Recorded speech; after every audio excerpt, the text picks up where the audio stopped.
સાબરકાંઠા જિલ્લાના પ્રાંતિજના મજરા ચોકડી પાસે આવેલ ઓવરબ્રિજ ઉપર જેસીબી અને બુલેટ વચ્ચે અકસ્માત સર્જાયો હતો, જેમાં અકસ્માતમાં બુલેટ ચાલકનું ઘટના સ્થળે જ કમકમાટી ભર્યું મોત નીપજ્યું હતું।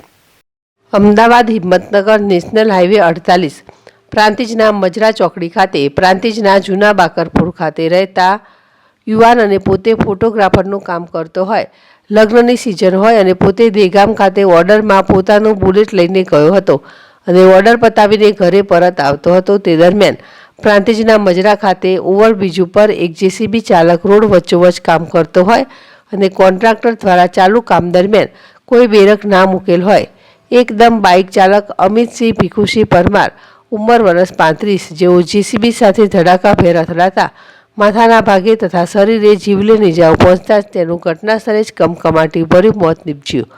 તો અકસ્માતને લઈને આજુબાજુમાંથી લોકો દોડી આવ્યા હતા અને 108ને ફોન કર્યો હતો, પણ દોડી આવેલ 108 દ્વારા મૃત જાહેર કર્યો હતો। મૃતકને 2 બાળકીઓ તથા હાલ પત્ની ગર્ભવતી હોવાનું પણ જાણવા મળ્યું હતું। તો યુવાનના મોતને લઈને પરિવાર ગામમાં સગા સંબંધીઓમાં શોકનું મોજું ફરી વળ્યું હતું।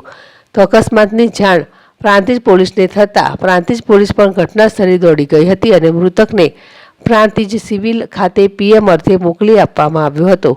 તો રોડ વચ્ચોવચ્ચ જેસીબીથી કામ કરતા છતાંય કોન્ટ્રાક્ટર તથા જેસીબી ચાલક દ્વારા બેરક ન મૂકતા યુવાનને અકસ્માતમાં જીવ ગુમાવવાનો વારો આવ્યો છે અને 2 નાની દીકરીઓએ પિતાની છત્રછાયા ગુમાવી છે।